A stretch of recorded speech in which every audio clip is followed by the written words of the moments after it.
The thing about training from a horse, you start off with a basic horse that knows nothing and train it up to whatever that finished horse is. It's little pieces. It's not like graduating first grade and going into second grade. Now we start that phase. It's a little bit of pieces all the way through, little tiny steps. If you're having an issue where you're having a hard time finding a positive place to stop, then you're asking for too big of steps. If you feel like you have to back up and retrain more often than you should, you're asking for too big of steps. Every time you ride, you should ask for one step better than the ride last. You might get it, you might not, but that's how small your progression should be. If you live up north in one of the colder environments, we're in the south. Our winters are usually pretty mild, highs in the 70s, lows in the 40s. If you'd like to send your horse down so I can keep it conditioned over the winter so you'll be ready to show when it comes back in the spring, or if you have one you'd like to get started, it's a great time of the year to start them, and then in the springtime we'll send it back home and you'll be able to continue. I'm on Annie, and I want to talk about the relationship between the hands and the legs and how you release that pressure is just as much, maybe more important than how you apply the pressure.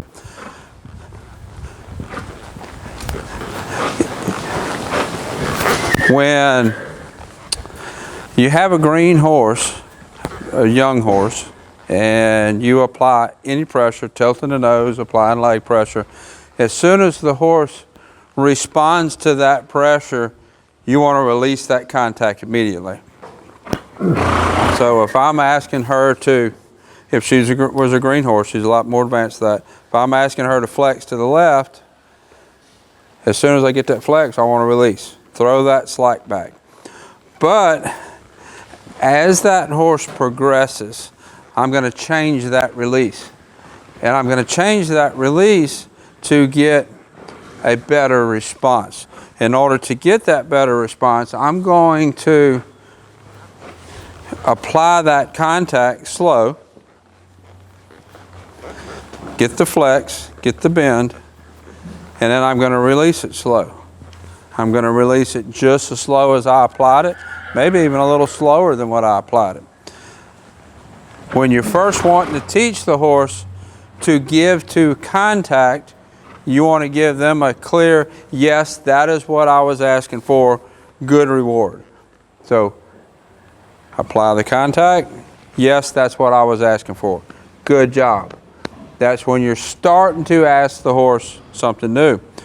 But if you continue doing that, what's going to happen, the horse is going to turn its head, it's going to expect that immediate release, and the head's going to go back the other way. Then you're not going to get that. You get the bend, but you're not getting the actual softness that you're wanting to develop. So if I ask her to give, and then she already started to pull it back. If I release slow, she's going to be more likely to hold that a little longer. See how she brought it back slow. That's going to affect how she carries her body, because if I ask for a flex and give it back quick, the head goes back, the shoulders go down. Where if I give it back slow, she's going to hold that frame longer and hold it better. So I ask for flex to the left, adding a little bit of left leg just so we keep going straight. Now I'm going to release that slow, and she's going to hold her frame better by releasing it slow. It's really important that as your horse develops, as your horse progresses, that how you train, how you ask, how you release also progresses. In order for a horse to continue to progress, some things about how you ask need to progress too. In the live video that I did just a little while ago, one of the questions was about, when do I know I have a green light to ask for more? And the thing about that is you should always have a green light to ask for more. If you are getting a response from the horse that tells you that the horse is not ready, then you're asking for too big of steps. Now, if you ask for something and the horse doesn't understand, that's okay, that's acceptable. You just go back and reinforce. But you should never think about training as, is it time for the next step? When you think about it that way, those steps that you start asking for are too big of steps. You want tiny steps, little tiny things, just in how I change, how I release is progress. That is a next step. In how I apply my leg, how quick or how slow, that is a next step. When I ask the horse to step around, let's see what we get.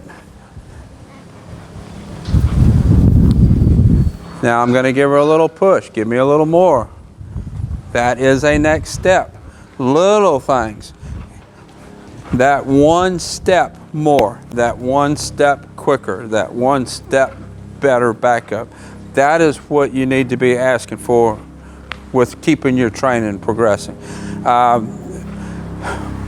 Did a clinic in Massachusetts a while back, and one of the things that I saw with a couple of the horses there is their progression wasn't fluid, as far as not enough little steps. Your horse's training should be at an angle up, should always be going up. It's not a matter of, some of the trainers talk about first grade, second grade, third grade, and talk about these steps, what they should know in first grade, what they should know in second grade. The thing about training from a horse, you start off with a basic horse that knows nothing and train it up to whatever that finished horse is. It's little pieces. It's not like graduating first grade and going into second grade. Now we start that phase. It's a little bit of pieces all the way through, little tiny steps.